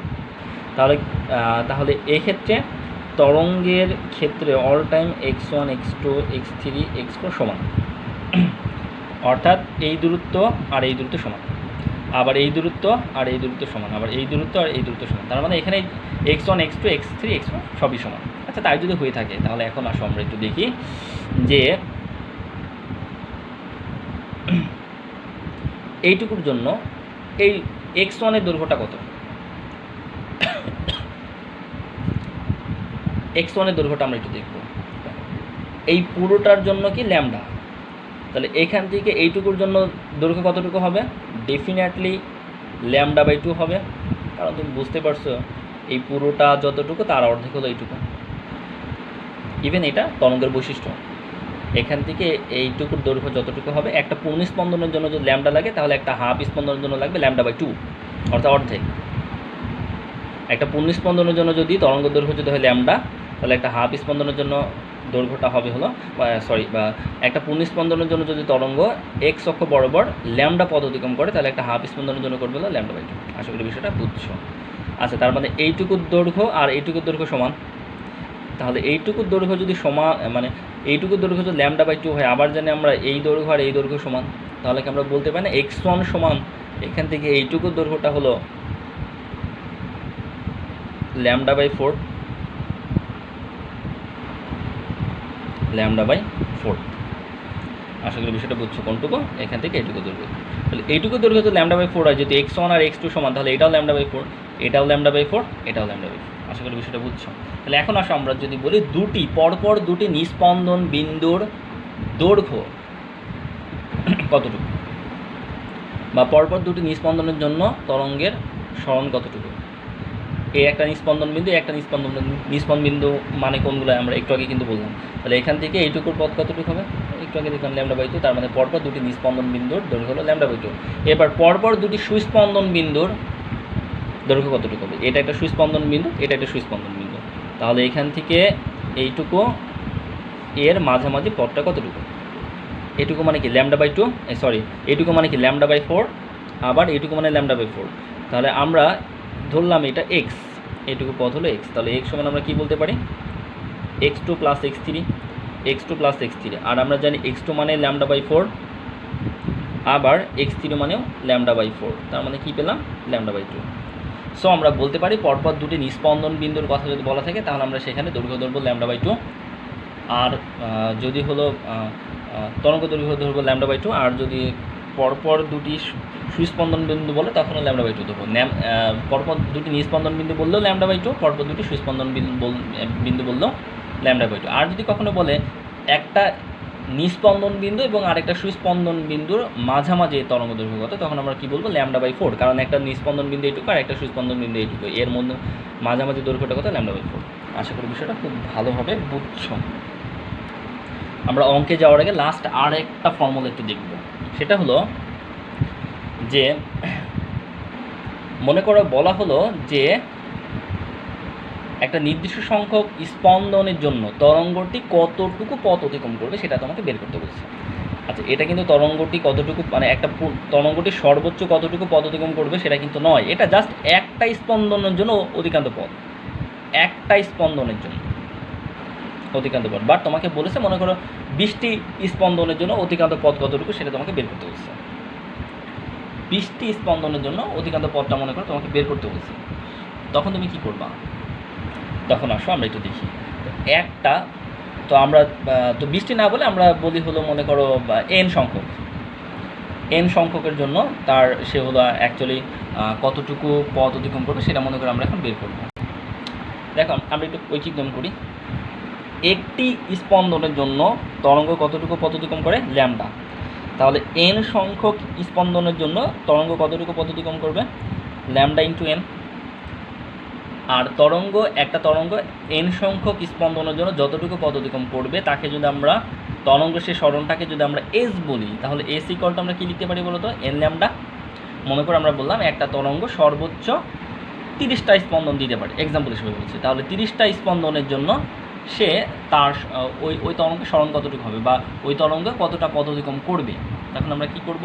মনে করো ওই তরঙ্গের আমরা ল্যামডাটা জানি, তাহলে কিছুই না 30 ইন্টু ওই ল্যামডার মানটা লিখে দেবো, তাহলে আমরা পেয়ে যাব তরঙ্গ কতটা পথ অতিক্রম করবে। এটা হলো আমাদের আরেকটা formula, S equal to N lambda. এটা কিন্তু আমাদের অঙ্ক করার জন্য খুব বেশি লাগে। এবার আমরা সরাসরি অঙ্কে চলে যেতে পারি। এখন আমরা ফার্স্ট একটা অঙ্ক করে ফেলি। এই অঙ্কটাতে বলছে যে একটি তারের উপর উৎপন্ন অনুপ্রস্থ তরঙ্গের সমীকরণ y equal to 0.5 sine 2π into T by 0.5 minus 6/50। এখানে y সেন্টিমিটার এককে প্রকাশ করা হয়েছে। তরঙ্গটির বিস্তার, তরঙ্গ দৈর্ঘ্য, কম্পাঙ্ক ও পর্যায়কাল নির্ণয় করো। এটা সমীকরণ সম্পর্কিত অঙ্ক। তো এইভাবে যখন কোনো এরকম সমীকরণ দিয়ে কোনো অঙ্ক থাকবে তখন এই সমীকরণটার সাথে তুমি যে আদর্শ সমীকরণ জানো তরঙ্গের জন্য অগ্রগামী তরঙ্গের, ওই সমীকরণের সাথে তুলনা করবে, তুলনা করলে অঙ্কটা হয়ে যাবে। তো আমরা একটু দেখি যে আমরা যে আদর্শ সমীকরণ, সেই আদর্শ সমীকরণ জানি কী কী। আমরা মেইনলি দুইটা সমীকরণ শিখেছিলাম, দুইটারই আমরা আরও দুইটা রূপ দেখেছিলাম, মোট 4টা। তাহলে আমরা জানতাম y equal to A sine, একটা শিখেছিলাম যে omega T minus 2π by lambda X বা K X, A sine omega T minus K X বা 2π বাই ল্যামডা এক্স। তো আমরা কে মানে জানি 2π বাই ল্যামডা, কোনো সমস্যা নেই, এটা মনে রাখলে হবে। আরও একটা সমীকরণ আমরা জেনেছিলাম যে y equal to A sine 2π by lambda VT minus X. তো এইভাবে মনে না রেখে অঙ্ক করার জন্য এই সমীকরণটা এইভাবে মনে রাখবো, 2π দ্বারা গুণ করে দিবা, VT minus 2π by lambda into X. কোনো সমস্যা নেই, অথবা তুমি এইভাবে মনে রাখতে পারো, অঙ্ক করার সময় আরেকদিন ক্যালকুলেশন করে নিতে পারো। তো এই দুটোর মধ্যে তুমি যদি মনে করো আমি একটা সমীকরণে মনে রাখবো, কোনো সমস্যা নেই, একটা সমীকরণ মনে রাখলেও কোনো প্রবলেম নাই, ওই ঘুরে ফিরে অঙ্কের উত্তর একই আসবে। তো তুমি চাইলে এটাই মনে রাখতে পারো জাস্ট, তাও কোনো ইফেক্ট পড়বে না। তবে যদি তোমার অঙ্কের ক্ষেত্রে একটু শর্টে অঙ্ক করার জন্য একটু খেয়াল রাখবা, যদি কখনো তরঙ্গ বেগ বের করতে বলে তখন আমরা এটা ইউজ করব, আর যদি তরঙ্গ বেগ না বের করতে বলে সমীকরণ থেকে অন্য অন্য অংশগুলো বের করতে বলে তখন আমরা এটা ইউজ করব, কোনো সমস্যা নেই। অথবা তুমি যদি তরঙ্গ বেগ বের করতে বললেও এই সমীকরণ ইউজ করলে কোনো সমস্যা না, হয়তো বা আর 2 লাইন একটু বেশি করা লাগবে, এতটুকুই। তো যদি খুব সহজে একটা সমীকরণ মনে রাখাই এনিওয়ে, তাহলে এখন আসো আমরা এটা দিয়ে আমরা করি। আমরা এই সমীকরণের সাথে ওপরে যে সমীকরণটা দেওয়া হয়েছে সেটার সাথে আমরা তুলনা করব। তাহলে আমরা প্রথমে আগে এই সমীকরণটা তুলব। আচ্ছা, এবার প্রশ্নের সমীকরণটাও তুলি। প্রশ্নের সমীকরণ দেওয়া আছে কত? 0.5 sine 2π into T by 0.5 minus 6/50। তো আমরা 2π দ্বারা এখানে গুণ করে দেবো, কারণ আমরা যে আদর্শ সমীকরণটা জানি সেখানে এখানে 2π নাই, তাহলে আমরা 2π দ্বারা ভেতরে গুণ করে দেবো। 0.5 সাইন 2π টি ভাগ 0.5 মাইনাস 2π ইন্টু এক্স বাই 50। ওকে, এবার আসো এটাকে আমরা আদর্শ সমীকরণের সাথে তুলনা করি। আচ্ছা, আমরা সমীকরণে কী জানি? প্রথমে কী থাকে? এ মানে কি? বিস্তার। তার মানে কি আমরা বলতে পারি এখানে যে 0.5 আছে এটা হলো বিস্তার, আমরা সরাসরি এখান থেকে লিখেই দিতে পারি বিস্তার এই ইকুয়াল টু 0.5 সেন্টিমিটার। কেন সেন্টিমিটার বলবো? কারণ বিস্তারটাকে রৈখিক এককে প্রকাশ করা হয়, সেন্টিমিটার বা মিটার বা ফিট এইভাবে প্রকাশ করা হয়। আমরা সেন্টিমিটার বলছি এই জন্য কারণ প্রশ্নে বলেই দিয়েছে ওয়াই, এই যে এখানে যে ওয়াই যে সরণটা আছে, ওয়াই হলো সেন্টিমিটার এককে প্রকাশ করা। সো ওয়াই যদি সেন্টিমিটার এককে প্রকাশ হয়, সো বিস্তারটাও সেন্টিমিটার হতে হবে। মানে এই সরণটা, ওয়াইয়ের সরণটা যে এককে থাকবে অবশ্যই বিস্তারও সে এককেই হবে। 0.5 সেন্টিমিটার, একটা অ্যান্সার হয়ে গেছে। এরপরে এই জায়গার সাথে আমরা আদর্শ সমীকরণ তুলনা করি। আদর্শ সমীকরণ হচ্ছে ওমেগা টি, বাট এখানে আছে কি 2π/0.5 টি। তাহলে টি এর সাথে কি আছে? ওমেগা, বা টি এর সাথে এখানে সব কি আছে? 2π/0.5। তাহলে কি আমরা বলতে পারি না ওমেগা সমান 2π/0.5? অবশ্যই বলা যায়। তাহলে আমরা এখানে বলতে পারি ওমেগা সমান 2π/0.5। ভালো করে খেয়াল করে দেখো, টি এর সাথে ওমেগা আছে, আর এখানে টি এর সাথে 2π/0.5 আছে। তাহলে আমরা 2π/5 সমান বলতে পারি না ওমেগা? বলতে পারি, কারণ আমরা এই দুটো সমীকরণ তুলনা করছি। আচ্ছা, ওমেগা যদি, আচ্ছা আমি এখানে কী কী বের করতে বলছি? বিস্তার বের করতে বলছে, তরঙ্গ দৈর্ঘ্য বের করতে বলছে, কম্পাঙ্ক আর পর্যায়কাল বের করতে বলছে। তো কম্পাঙ্ক আর পর্যায়কাল তুমি এই জায়গা থেকে পেয়ে যাবা। সেটা কীভাবে? সেটা হলো এইভাবে যে তুমি এখান থেকে আগে কম্পাঙ্ক বের করতে পারো, অথবা তুমি তরঙ্গ পর্যায়কাল বের করতে পারো, অ্যাজ ওর উইশ। আমরা কি কম্পাঙ্ক বের করি? দেখো আমরা কিন্তু একটা ফর্মুলা জানি, ওমেগা সমান 2πf। এফটা হলো কম্পাঙ্ক, বা এটাকে যদি ভেঙেও যদি লেখো কোনো সমস্যা নেই। ওমেগা সমান আমরা জানি 2π/t। যখন একটা স্পন্দন থাকে তখন, একটা স্পন্দন যদি হয় তো আমরা এনই লিখি, কোনো সমস্যা নেই। n/t মানেই তো আমরা জানি হলো কম্পাঙ্ক। বা যদি বলে একটা পূর্ণস্পন্দন, যেহেতু আমাকে এখানে পর্যায়কাল বের করতে বলছে, সো এখানে একটা পূর্ণস্পন্দনের ব্যাপার আছে। তো একটা পূর্ণস্পন্দন যদি হয় তাহলে 1/t মানে আমরা জানি f। আর এটা ঘূর্ণন গতির সময় এই ফর্মুলাটা শিখছো আশা করি। তাহলে আমরা এখানে লিখতে পারি ওমেগা সমান 2πf, 2π/0.5, উভয় দিকে 2π কাটাকাটি, তাহলে f সমান কত থাকলো? 1/0.5। তো 1/0.5 মানে আমরা জানি কত? যে হলো হাফ। 1/0.5 মানে আমরা জানি হাফ, হলো 2, 1 জানি আমরা 2। তাহলে আমরা এখানে লিখতে পারি 2। আর এফকে ফ্রিকোয়েন্সি বা কম্পাঙ্কের একক হলো পার সেকেন্ড বা হার্টস। তো এটার অ্যান্সার হয়ে গেছে। খুবই সহজ অঙ্ক, একদম সিম্পল অঙ্ক। এরপরে কি থাকলো? এরপরে দেখো আমাদের বিস্তার হলো, কম্পাঙ্ক হলো, এখন তরঙ্গ দৈর্ঘ্য বের করতে বলছে। আমরা এখানে আরেকটা জিনিস দেখি, সেটা হলো এটার কাজ হলো, এর কাজ হলো, এটার কাজ হলো, ত্রিকোণমিতিক ফাংশনের কোনো কাজ নেই এখানে। এর কাজ হলো, এর কাজ হলো। এবার এটাতে চলো, দেখো এক্সের সাথে কি আছে? 2π/50। বাট আমরা এখানে কি দেখছি? এক্সের সাথে 2π/λ আছে। তাহলে কি আমরা বলতে পারি না 2π/λ এর ভ্যালু হলো 2π/50? কারণ এক্সের সহগ 2π/λ, আর এখানে এক্সের সাথে এক্সের সহগ এখানে কত আছে? 2π/λ। এখানে এক্সের সহগ 2π/λ, আর এখানে এক্সের সহগ 2π/50। তার মানে আমরা বলতে পারি 2π/λ সমান 2π/50। তাহলে 2π/λ সমান 2π/50। 2π কেটে গেল, তাহলে ল্যামডা সমান এখানে কত থাকলো? 50। আর অবশ্যই এটাও সেন্টিমিটার হবে, কারণ আমরা জানি ল্যামডা হলো তরঙ্গ দৈর্ঘ্য, এটা একক হলো সেন্টিমিটার বা মিটার বা ফিট। সেন্টিমিটার কেন হবে? যেহেতু এখানে ওয়াই প্রশ্নে বলেই দেওয়া হয়েছে যে ওয়াই হলো সেন্টিমিটার এককে। সো ওয়াই যে এককে থাকবে তরঙ্গ দৈর্ঘ্য সে এককে হবে। আমরা তরঙ্গ দৈর্ঘ্য পেয়ে গেছি। বাকি থাকলো কি? পর্যায়কাল। তো পর্যায়কাল সমান খুব সহজ, যদি তুমি ফ্রিকোয়েন্সি জানো তাহলে পর্যায়কাল বের করতে পারবাই। ফ্রিকোয়েন্সি সমান 1/t। এই পর্যায়কাল বের করার ক্ষেত্রে ফ্রিকোয়েন্সি সমান 1/t, বা টি সমান কত? 1/, ফ্রিকোয়েন্সি 1/, ফ্রিকোয়েন্সির ভ্যালু আমরা এখানে কত পেয়েছি? 2। সো পর্যায়কাল হলো 0.5 সেকেন্ড, যেহেতু পর্যায়কালকে সেকেন্ড দ্বারা প্রকাশ করা হয়, এই পর্যায়কাল এককে সেকেন্ড দ্বারা প্রকাশ করা। খুব সিম্পল অঙ্ক। এই টাইপের সমীকরণের যতগুলো অঙ্ক আছে এই চ্যাপ্টারে নিজের একটু করে ফেলো, সবগুলো একই রকম অঙ্ক। এরকম সিম্পল অঙ্ক দেখলেই পারবো আশা করি ইনশাআল্লাহ। তো আমরা এখন আরেকটা অঙ্ক করবো। আরেকটা অঙ্কে যাওয়ার আগে আমরা একটা ফর্মুলার ভিতরে, মানে v=f ল্যামডা, এই ফর্মুলা আমরা আরেকটা রূপ দেখে নিই। সেটা হচ্ছে, দেখো এখানে যে v=f ল্যামডা, যদি আমরা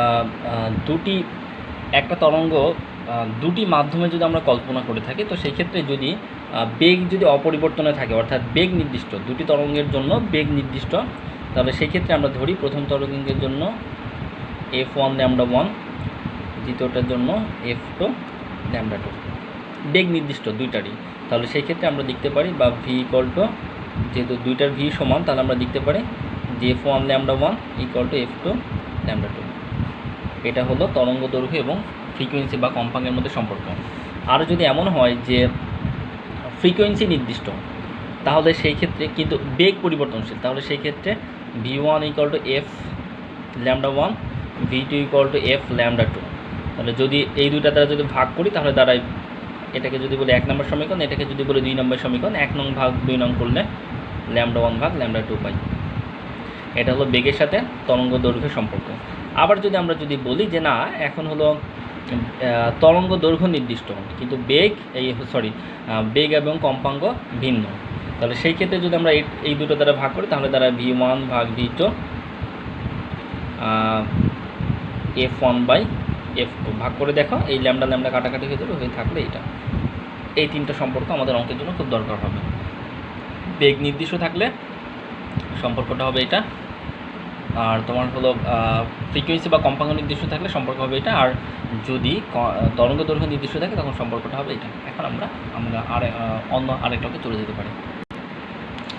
দেখো আমরা এই অঙ্কটাতে দেখছি, এটা বলছে যে কোনো সুরশলাকা একটি মাধ্যমে 5 সেন্টিমিটার দৈর্ঘ্যের এবং 350 মিটার পার সেকেন্ড বেগে তরঙ্গ উৎপন্ন করে।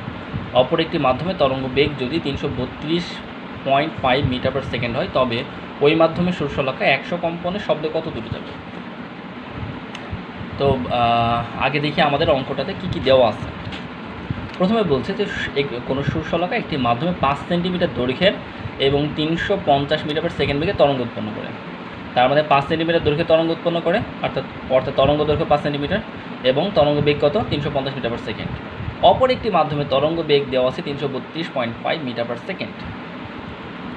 তো তবে ওই মাধ্যমে মানে ওই অপর মাধ্যমে যেই মাধ্যমে 332.5 মিটার পার সেকেন্ড তরঙ্গ বেগ, ওই মাধ্যমে সুরশলাকা 100 কম্পনে শব্দে কত দূরে যাবে। ওকে, তাহলে আমরা একটু দেখে নিই কী কী দেওয়া আছে। প্রথম যে মাধ্যম ছিল সেই মাধ্যমে তরঙ্গ দৈর্ঘ্য দেওয়া আছে কত, lambda one equal two 5 centimetre. প্রথম মাধ্যমে বেগ দেওয়া আছে 350 মিটার পার সেকেন্ড। দ্বিতীয় মাধ্যম, যে মাধ্যমেরই শব্দ কত দূরে যাবে বের করতে বলছে, সেই মাধ্যমে তরঙ্গ বেগ দেওয়া আছে 332.5 সেন্টিমিটার। এখন আসো দ্বিতীয় মাধ্যমটাই, যে মাধ্যমে বেগ 332.5 মিটার পার সেকেন্ড, যে মাধ্যমের তরঙ্গ বেগটা 332.5 মিটার পার সেকেন্ড, ওই মাধ্যমে হলো 100 কম্পন, ওই মাধ্যমে তরঙ্গের 100 কম্পনে শব্দ কত দূরে যাবে। যদি আমি এখন শব্দ সম্পর্কে বলিনি, এটা আমরা পরবর্তী চ্যাপ্টারে শব্দ সম্পর্কে আলোচনা করবো। জাস্ট এতটুকু জেনে রাখো যে তরঙ্গ যতদূর পর্যন্ত অগ্রসর হয় শব্দটা ততটুকু পর্যন্ত যায়, শব্দ অ্যাকচুয়ালি তরঙ্গ আকারে যায়। এগুলো আমরা শব্দ বলে এর পরবর্তী যে চ্যাপ্টার আছে সেই চ্যাপ্টারে শিখবো ইনশাল্লাহ। এখানে দেখো যে আমি যদি বিষয়টা যদি চিত্র দ্বারা যদি রিপ্রেজেন্ট করি, মনে করো এটা দ্বিতীয় মাধ্যমে তরঙ্গটা আমি দেখাচ্ছি, এটা মনে করো দ্বিতীয় মাধ্যমে তরঙ্গ। ওকে, তো দ্বিতীয় মাধ্যম বলতে যে মাধ্যমে তরঙ্গ বেগ 332.5 মিটার পার সেকেন্ড। আচ্ছা, আমি দুইটা দিয়ে দেখাই, তাহলে অনেক ভালো বুঝবো। মনে করি এটা প্রথম মাধ্যমে তরঙ্গ দৈর্ঘ্য, হলো তরঙ্গের চিত্র, আর এটা দ্বিতীয় মাধ্যমে তরঙ্গের চিত্র। তো প্রথম মাধ্যমে আমাদের বেগ দেওয়া আছে, তরঙ্গের বেগ দেওয়া আছে হলো 350 মিটার পার সেকেন্ড, এবং প্রথম মাধ্যমের জন্য এই তরঙ্গ দৈর্ঘ্যটা দেওয়া আছে 5 সেন্টিমিটার। এখন আমাকে বলছে যে একটা সুরশলাকা, এই যে দুইটা তরঙ্গ তৈরি হচ্ছে কার মাধ্যমে, একটা সুরশলাকার মাধ্যমে, মানে সুরশলাকা বলতে যেটা দ্বারা সুর তৈরি করা যায়। তো ওই সুরশলাকার মাধ্যমে সুরশলাকা দ্বারা একটা মাধ্যমে এই পরিমাণ তরঙ্গ তৈরি করছে, আরেকটা মাধ্যমে আবার এই পরিমাণ তরঙ্গ তৈরি করছে। প্রথম মাধ্যমে সুরশলাকার মাধ্যমে তরঙ্গ বেগ ছিল 350, দ্বিতীয় মাধ্যমে সুরশলাকা দ্বারা উৎপন্ন সুরশলাকা দ্বারা উৎপন্ন সুরের তরঙ্গের বেগ ছিল 332.5 মিটার পার সেকেন্ড।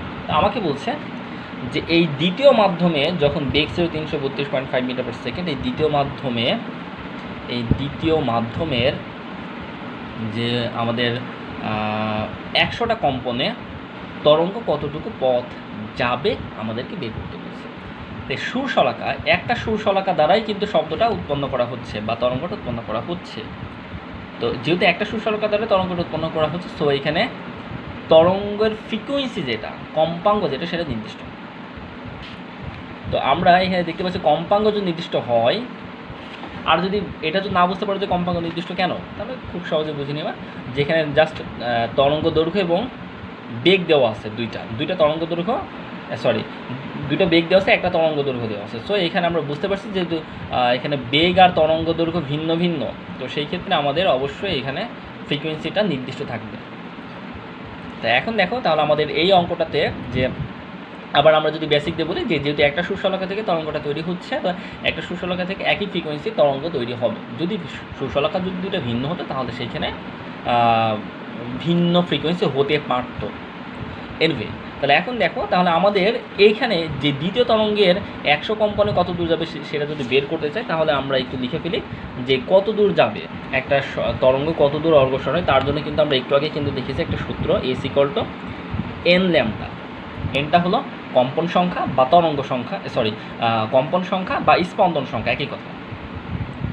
আর ল্যাম্ডাটা হলো কি, যেই তরঙ্গর কতটা পথ গিয়েছে আমরা বের করতে যাচ্ছি, ওই তরঙ্গের তরঙ্গ দৈর্ঘ্যটা। আমরা কোনটা বের করতে চাচ্ছি? এইটা। আচ্ছা, এই তরঙ্গের কি তরঙ্গ দৈর্ঘ্য আমরা জানি? না, প্রথম তরঙ্গের তরঙ্গ দৈর্ঘ্য জানি। তো আমরা ধরে নিচ্ছি প্রথম তরঙ্গের তরঙ্গ দৈর্ঘ্য হলো λ1, বাট দ্বিতীয় তরঙ্গের তরঙ্গ দৈর্ঘ্য λ2 আমরা জানি না। যদি তার মানে এখানে আমরা λ2 বলবো, যেহেতু আমরা দ্বিতীয় তরঙ্গে 100 কম্পনে কত দূর যাবে সেটা বের করে যাচ্ছি। তো দ্বিতীয় তরঙ্গের আমরা λ2 কিন্তু জানি না, এনটা কিন্তু জানি। এন কত? 100। প্রশ্নে বলে দিচ্ছে 100 কম্পনে কত দূর যাবে, কম্পন বা স্পন্দন সংখ্যা একই কথা। তার মানে দ্বিতীয় তরঙ্গের λ2টা আমার দরকার। আর দ্বিতীয় তরঙ্গের λ2 আমরা কীভাবে বের করতে পারি? λ1 v1 দেওয়া আছে, v2 দেওয়া আছে, বাট λ2 দেওয়া নাই। তাহলে আমরা এই দুটোর মধ্যে সম্পর্কটা জানি কীভাবে, যে v1/v2 ইকুয়াল টু λ1/λ2। তাহলে আমরা এখান থেকে খুব সহজেই এখান থেকে λ2 এর ভ্যালুটা বের করতে পারি। v1 এর ভ্যালু দেওয়া আছে 350, v2 এর ভ্যালু দেওয়া আছে 332.5, λ1 এর ভ্যালু দিয়েছে 5 সেন্টিমিটার। তাহলে আমরা λ2 এর ভ্যালু কত? যেহেতু এখানে বেগটা মিটার পার সেকেন্ড আছে, সো এটাকে মিটার পার সেকেন্ডে নিলেও হবে। তো 5 সেন্টিমিটারকে যদি 100 দ্বারা ভাগ করি তাহলে 0.05 সেন্টিমিটার। ওকে, তাহলে এই জায়গা থেকে আমরা খুব সহজেই λ2 ভ্যালুটা পেয়ে যাবো। λ2 ভ্যালুটা হয় হলো 0.0475 মিটার যদি ক্যালকুলেশন করে যায়। অতএব জাস্ট এই ফর্মুলাতে আমরা এখন বসিয়ে দেবো ভ্যালুগুলো। এন কত? 100, λ2 হলো 0.0475।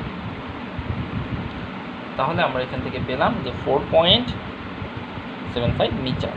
দ্যাট মিনস এই তরঙ্গটি মাধ্যমে যে শব্দ তৈরি হবে, এই শব্দটা হলো 100 কম্পনে 4.75 মিটার পর্যন্ত যেতে পারবে। আশা করি বিষয়টা বুঝছো। খুব সহজ অঙ্ক, এই চ্যাপ্টার অঙ্কগুলো খুব সহজ। আমরা আরও একটা অঙ্ক করবো ইনশাল্লাহ। দেখো, এই অঙ্কটাতে বলা হচ্ছে পি ও কিউ দুটি মাধ্যমে শব্দের বেগ যথাক্রমে 300 মিটার পার সেকেন্ড এবং 340 মিটার পার সেকেন্ড। মাধ্যম দুটিতে শব্দের তরঙ্গ দৈর্ঘ্যের পার্থক্য 0.2 মিটার হলে সুশলাকার 50 কম্পনে শব্দ কিউ মাধ্যমে কত দূর যাবে? তো এই অঙ্কটা বোঝানোর জন্য আমরা একটু চিত্রের সহযোগিতা নিব। দেখো, আমি এখানে দুইটা চিত্র আঁকিয়েছি, অঙ্কে যা বলছে সে অনুসারে। পি এবং কিউ দুইটা মাধ্যম, অঙ্কে যেটা বলছে তার সারমর্মটা হচ্ছে এরকম যে পি এবং কিউ দুইটা মাধ্যম আছে। তো পি মাধ্যমে একটা শব্দ হলো সুশলাকার। আচ্ছা, আমরা অঙ্কটা পড়ে বলি। পি ও কিউ দুটি মাধ্যমে শব্দের বেগ যথাক্রমে এত এবং এত, মাধ্যম দুটিতে শব্দের তরঙ্গ দৈর্ঘ্য পার্থক্য। আচ্ছা, দেখো যে পি এবং কিউ মাধ্যমে সুশলাকার দ্বারা তরঙ্গ তৈরি করেছে, যার মাধ্যমে শব্দ তৈরি হচ্ছে। তো পি মাধ্যমে যে তরঙ্গটা তৈরি হয় তার ধরি তরঙ্গ দৈর্ঘ্যটা হলো λ1 এবং বেগ দেওয়া আছে কত? 300 মিটার পার সেকেন্ড। এবং কিউ মাধ্যমে তরঙ্গটার তরঙ্গ দৈর্ঘ্য λ2 এবং বেগ দেওয়া আছে 340 মিটার পার সেকেন্ড। আর এখানে ফ্রিকোয়েন্সি হিসাবটা কেন নিয়ে আসলাম না? কারণ আবারও দেখো এখানে সেম ঘটনা, যে একটা সুশলাকা দ্বারা শব্দ তৈরি করা হয়েছে, সো এখানে ফ্রিকোয়েন্সি নির্দিষ্ট। তাহলে এখন দেখো, এখানে আগে কিন্তু আগের অঙ্কটাতে একটা λ1 এর ভ্যালু দেওয়া ছিল, λ2 ভ্যালু বের করছিলাম। বাট এখানে দেখো λ1 λ2 কোনোটাই দেওয়া নেই, না দিয়ে বলেছে মাধ্যম দুটিতে শব্দের তরঙ্গ দৈর্ঘ্যের পার্থক্য হলো 0.2 মিটার। সুশলাকা 50 কম্পনে শব্দ কিউ মাধ্যমে কত দূর যাবে? দ্যাট মিনস এই কিউ মাধ্যমে 50টা কম্পনের জন্য শব্দ কত দূর যাবে বা তরঙ্গ কত দূর যাবে, কারণ তরঙ্গ যত দূর পৌঁছাবে শব্দ তত দূর পৌঁছাবে, সেটা আমাদের বের করতে বলছে। তাহলে এখন আমরা এখানে যেটা করব সেটা হলো যে ল্যামডা ওয়ান এবং ল্যামডা টু দেওয়া নাই, কিন্তু দুইটা পার্থক্য দেওয়া আছে। মানে আমার কিন্তু দরকার কিউ মাধ্যমে শব্দ কত দূর যাবে সেটা বের করার জন্য, তরঙ্গ কত দূর যাবে সেটা বের করার জন্য, তরঙ্গ দৈর্ঘ্যটা। তো কিউ মাধ্যমের ক্ষেত্রে আমরা কি জানি যে এস বের করব, শব্দটা এই তরঙ্গ দৈর্ঘ্যটা তরঙ্গ কত দূর যাবে বা শব্দ কত দূর যাবে, তা সেই ক্ষেত্রে আমরা কি জানি এন ল্যামডা। তো ল্যামডা না বলে কী বলবো ল্যামডা টু, কারণ এটা দ্বিতীয় মাধ্যমের কিউ মাধ্যমের হলো তরঙ্গ দৈর্ঘ্যটা ল্যামডা টু। তো এই ল্যামডা টুর ভ্যালুটা যদি আমি জানতে পারি তাহলে কিন্তু আমার মেইন উত্তরটা পেয়ে যাচ্ছে, প্রশ্নে যেটা চেয়েছে কিউ মাধ্যমে 50 কম্পনে কত দূর যাবে, কারণ এন এর ভ্যালু দিয়ে আছে 50, আর ল্যামডা টু মানে কি কিউ মাধ্যমের তরঙ্গ দৈর্ঘ্য। এই ল্যামডা টু বের করতে পারলে আমরা পেয়ে যাচ্ছি। তার মানে আমাদের মেইন উদ্দেশ্যটা হলে আগে ল্যামডা টুটা বের করতে হবে। তো ল্যামডা টু বের করার জন্য আমাদের ক্লু দিয়ে দিয়েছে। প্রথম মাধ্যমের শব্দের বেগ দেওয়া, তরঙ্গের বেগ দিয়েছে। দ্বিতীয় মাধ্যমে শব্দের বেগ দেওয়া আছে। প্রথম মাধ্যমে শব্দের বেগ দেওয়া আছে, দ্বিতীয় মাধ্যমে শব্দের বেগ। তো শব্দের বেগ বলতে আসলে এই তরঙ্গের বেগটাই। এনিওয়ে, তরঙ্গটা যে বেগে যায় শব্দটাও সে বেগে যায়। তাহলে এখন দেখো এখানে যে ল্যামডা ওয়ান এবং ল্যামডা টু দেওয়া নেই, কিন্তু এই দুটো পার্থক্য দেওয়া আছে। তো ল্যামডা ওয়ান ল্যামডা টুর পার্থক্য দেওয়া আছে, কোনো সমস্যা নেই। ল্যামডা ওয়ান ল্যামডা টুর পার্থক্য যে আমরা লিখবো lambda one minus lambda two equal to 0.2 দেওয়া আছে, এটা লিখবো, নাকি lambda two minus lambda one equal to 0.2 দেওয়া আছে কোনটা লিখবো? এখানে কিন্তু একটা কনফিউশন তৈরি আসে। তার মধ্যে আগে আমাদের জানতে হবে ল্যামডা টু বড় না ল্যামডা ওয়ান বড়। এখানে ল্যামডা টুটা বড়। কেন? কারণ একটু খেয়াল করে দেখো, আমরা জানি V equal to F lambda. আচ্ছা, ল্যামডার সাথে বেগের সম্পর্কটা কি? সমানুপাতিক। যদি ব্যস্তানুপাতিক হতো তাহলে এই ল্যামডা নিচে থাকতো। যেহেতু ল্যামডা ওপরে আছে অর্থাৎ V equal to F lambda, তাহলে ল্যামডার সাথে বেগের সম্পর্ক হলো সমানুপাতিক। বেগ যত বৃদ্ধি পাবে ল্যামডা তত বৃদ্ধি পাবে, অর্থাৎ তরঙ্গ দৈর্ঘ্য তত বৃদ্ধি পাবে। আবার বেগ যত হ্রাস পাবে ল্যামডা তত হ্রাস পাবে। উল্টা যদি বলি, তরঙ্গ দৈর্ঘ্য যত বৃদ্ধি পাবে বেগ তত বৃদ্ধি পাবে, তরঙ্গ দৈর্ঘ্য যত কমবে বেগ তত কমবে। প্রথম মাধ্যমের বেগ কত দিয়েছিল? 300, বাট দ্বিতীয় মাধ্যমের বেগ দিয়েছে কত? 340। সো দ্বিতীয় মাধ্যমে তরঙ্গ দৈর্ঘ্যটা বেশি, কারণ বেগ যত বেশি তরঙ্গ দৈর্ঘ্য তত বেশি। আশা করি বিষয়টা বুঝছো। তার মানে এটা হবে না, lambda two minus lambda one হবে। Okay, lambda two minus lambda one সমান আমরা লিখলাম কত? 0.2। বাট আমরা আবার আরেকটা সম্পর্কে জানি, v1/v2 equal to lambda one by lambda two. তাহলে আমরা এই জায়গা থেকে একটা সম্পর্ক বানিয়ে ফেলে দিতে পারি। আমার মেইনলি দরকার কোনটা? ল্যামডা টুর ভ্যালু বের করা। তাহলে আমরা এখানে কী লিখতে পারি? Lambda one equal to v1/v2 into lambda two. তাহলে কি আমরা এই জায়গায় লিখতে পারি না যে lambda two minus lambda one সমান কত? v1/v2 ইন্টু ল্যামডা টু, যে v1/v2 into lambda two equal to 0.2।